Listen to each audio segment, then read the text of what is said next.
WizEven donne la parole à ceux qui créent l'événement.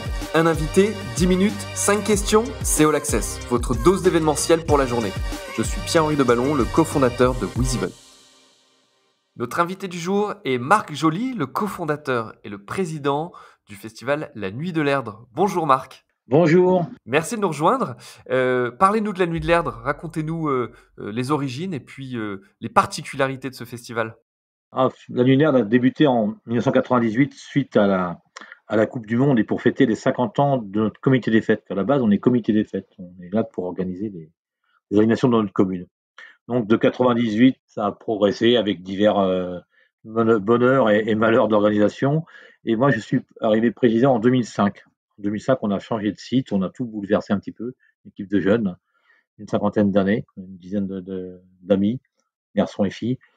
Et nous avons changé de site et fait progresser grâce à un tas de rencontres précieuses qui nous ont permis d'avancer et de faire grandir notre festival. D'accord. Et le lien avec la Coupe du Monde de 98, vous disiez c'était suite à 98, c'est juste un hasard temporel ou il y a un C'est un lien hasard avec... temporaire. Nous, comité des fêtes, on organise le 14 juillet, les fêtes du 14 juillet, et on a profité de cette date-là pour fêter les 50 ans de notre comité des fêtes. Notre président de l'époque D'accord. avait à cœur de faire quelque chose d'important. Et c'était une année particulière. 90, c'était la Coupe du Monde, et c'était le 12 juillet, ça fait très bien. Et le 14 juillet, il y avait encore une très très grosse ambiance et on a fait un truc extraordinaire. Ça nous a mis le pied à l'étrier et donné envie de faire des choses comme ça. D'accord. Et donc vous le disiez, vous êtes devenu le président en 2005. Racontez-nous, parlez-nous un petit peu vous de votre parcours parce que je crois qu'une de vos particularités, c'est que aujourd'hui vous êtes à mi-temps sur l'organisation du festival et à mi-temps vous avez un métier par ailleurs. Oui, j'ai eu un parcours professionnel qui est particulier parce que j'ai travaillé à l'étranger. Je travaillais beaucoup en Afrique ou en Asie. Enfin. Et j'ai toujours, depuis, essayé de ménager ma commune Nord-sur-Erdre, notre comité des fêtes et après la Nuit de l'Erdre et d'avoir du temps de libre pour le faire. Donc j'allais des périodes plus ou moins longues à l'étranger, mais j'avais toujours du temps ici pour développer le festival. Et c'est un peu grâce à ça qu'on a trouvé le temps, les ressources pour faire progresser notre association et notre festival. Et aujourd'hui, il y a combien de permanents dans le festival? Vous à Aujourd'hui, mi-temps, mais il y a d'autres. il y a quatre permanents, je dirais, entre un chargé de communication, un graphiste, un programmateur, une chargée de régie, un directeur. Moi, je suis à mi-temps, mais en équivalent temps plein, on est à 4, quoi. 4 4 personnes. personnes. Et puis, je crois 1700 bénévoles hein, pendant la durée 1700 du bénévoles. festival. Mm. D'accord. On est Grosse passé machine. progressivement, tout a monté, là, surtout depuis 5-6 ans, on est passé de 1 jour à 2 jours, puis depuis 2019 à 3 jours, ce qui nous donne une vraie dimension, je dirais, on est passé par là, par un événement majeur, je dirais, dans la région. D'accord. Et alors, bon, comité des fêtes, ce festival et l'enjeu, tout ça, de l'événementiel, c'est de créer des émotions fortes. Vous voulez nous parler de la venue de Manu Chao en 2012, qui a été, et vous le disiez quand on le préparait, sans aucun doute, un des moments phares de ces événements. Racontez-nous un petit peu comment s'est fait cette venue. Manu Chao, ça a été une très très grosse aventure. Donc on a, force de discuter et d'essayer ce qu'on avait à cœur de le faire, parce on adhérait on adhère toujours à ce qu'il représente. Et on a signé Manu Chao en mars. Et même on a signé Manu Chao le 1er avril. Donc on n'a pas voulu en parler parce qu'on a peur qu'on ne soit pas. Et bon, voilà, mars pour un festival à fin juin, c'est pas beaucoup de temps. Et donc quand ils sont arrivés, équipe réduite, ils étaient à l'hôtel non loin de chez nous, ils sont arrivés.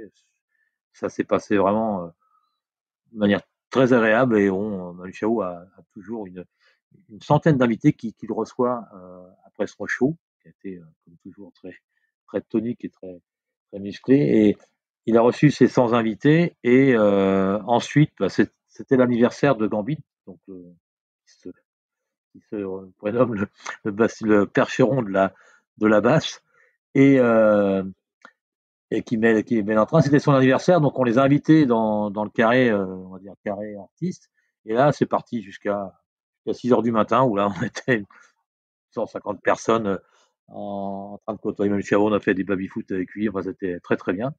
Et le plus fort, c'est qu'il est revenu chez nous le midi, en début d'après-midi, vers 14 heures. Il a déjeuné avec nous. Et imaginer quelque chose qui s'est produit. On avait fait descendre un bateau particulier de la Loire à remonter après sur l'Erdre pour venir chez nous. Et il a accepté de venir avec nous au bateau. Donc on a redescendu la rivière de Nord-sur-Erdre à Sucé. C'est vraiment un moment très très fort. Bien sûr, on était en comité très réduit, mais ça reste une très très grosse aventure pour nous. Ouais, une belle rencontre humaine en Une tout très cas. très belle Et rencontre. donc, c'était en 2012 et ça faisait 2012, ouais. combien de temps que vous essayez de le faire venir? Ça faisait plusieurs années? Bah, depuis 2006, on commence, on essayait de comprendre comment on pouvait faire pour l'avoir chez nous, quoi. D'accord, et donc un travail de longue haleine. Ouais. Et finalement, c'est ces moments-là qui sont les plus marquants et qui justifient tous les efforts et l'engagement, bénévole qui avait été fait, auparavant et j'imagine pour les équipes aussi d'avoir, de sentir qu'il y a un artiste aussi proche, qui vient sur l'événement, c'est une sacrée reconnaissance. Ah ouais, cette année 2012, d'ailleurs, on avait aussi Skip the Use, là, avec Matt Battard, qui a fait monter pléthore de bénévoles sur la scène. C'était des très grands moments qui ont participé à fédérer tous ces bénévoles qui viennent avec nous et qui nous suivent. C'est le, c'est l'articulation qu'il faut avoir pour que ça fonctionne bien, quoi. Et ça en fait partie, quoi. On a eu d'autres Bien aventures sûr, avec d'autres artistes qui sont aussi fortes, mais celle-ci, c'est quand même dans les plus c'était la plus puissantes. forte. Mmh. Bon, 2020, pas d'événement avec, le contexte qu'on connaît. Comment vous préparez, 2021 actuellement? Bah, en 2020, pas d'événement, donc on est très frustrés. Donc on s'est dit, voilà, ça va passer. Donc on a remis en route, nous, la machine pour 21. On a donc ouvert des remboursements. On a à peu près 30% de notre jauge qui est partie. On allait sur 2020 sur une très très grosse année. Ça allait fonctionner. Quand tout s'est arrêté au 15 avril, on était à 50, plus de 50 000 tickets vendus sur une jauge à 60 000. Donc ça allait bien fonctionner. Donc on est reparti là-dessus sur 21. Une programmation qui est en train de se finaliser. On a de plus en plus de soucis pour avoir des artistes internationaux. Là, les Anglais qu'on avait programmés, les Woundblood ou les Royal Republic, The Femme et tout ça, ça ne viendra pas. On le sait déjà. Donc Ça, vous le savez déjà? on C'est-à-dire le que là, sait vous déjà, savez ouais, déjà on sait déjà que les Anglais ne viendront pas? non, pas ceux-là, OK. tout du moins. Pas Youngblood ne viendra pas. Ceux-là, d'accord, ouais. Kungs, il y a des grandes chances. Enfin, pardon. On a un autre, un autre Royal Republic, c'est des Suédois, là, c'est des Norvégiens, ça viendra pas non plus. C'est très compliqué. Donc on n'est pas serein du tout.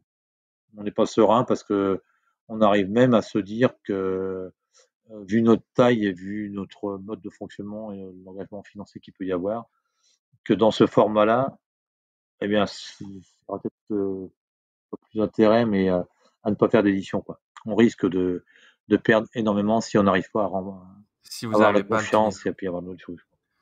Ouais. Et les collectivités, les partenaires jouent le jeu pour l'instant? Vous vous sentez Alors nous, épaulés on ou, est un festival particulier, parce qu'on n'a pas du tout de subvention publique. On est entièrement autonome. Donc voilà, on a monté un village partenaire depuis maintenant 5 ans. C'est pareil, c'est une chose qui progressait et qui allait encore battre des records cette année 2020. Donc on est en train de travailler sur le revenu, mais c'est pas non plus c'est pas gagné. On fera pas le plein comme on pensait le faire. Tous les voyants là commencent à passer au rouge dès fin septembre. Donc on n'est pas rendu à 21 quoi. On n'est pas confiant. Moi je suis pas confiant. et le moral des troupes avec vous? C'est-à-dire que dans les équipes, il y en a qui Bah, il est comme le mon moral. On n'est pas très confiant non plus. Non, non, on essaie de bâtir un plan de bataille qui va nous ménager, parce que nous, on est quand même assez fragile. Notre équilibre est fragile. Enfin, un équilibre, c'est par définition, c'est fragile, mais bien sûr, ouais. Comme beaucoup c'est de festivals, hein, de toute comme façon. beaucoup de festivals, on n'est pas se plaindre plus que les autres, hein, mais on, on est inquiet sur le 21 parce que si ça se fait pas dans un, dans un état d'esprit de confiance et de pleine ouverture, ça se fera très très mal. Donc voilà, on est dans cet état, on n'est pas serein. C'est le moins qu'on puisse Ouais. dire. Et le public, vous sentez qu'ils sont, très demandeurs ou au contraire, Ouais, on prudents a sur nos et réseaux, on a toujours des petits mots d'encouragement sur, sur le bon déroulement de 21, quoi, mais voilà, qu'est-ce qui va se passer? Enfin, c'est l'inconnu complète. On n'a aucun moyen de se projeter, aucun moyen d'anticiper. Enfin, Et c'est ce qui est, je crois, le plus compliqué pour beaucoup d'organisateurs d'événements actuellement. Marc, un grand merci pour, cette plongée dans les coulisses de la Nuit de l'Erdre et puis ce petit passage en bateau avec, Manu Chao et cette expérience assez folle de 2012. On croise les doigts pour l'été prochain et puis on espère que la musique pourra résonner, de par chez vous. À bientôt en tout cas. On espère, on espère. Merci. Vous écoutiez All Access, le podcast de WizEvent, la solution de billetterie, d'inscription et de cashless pour les organisateurs d'événements. Pour prolonger cet échange, partagez, commentez et notez cet épisode sur vos plateformes préférées. Et pour nous rejoindre, rien de plus simple, media@wizevent.com.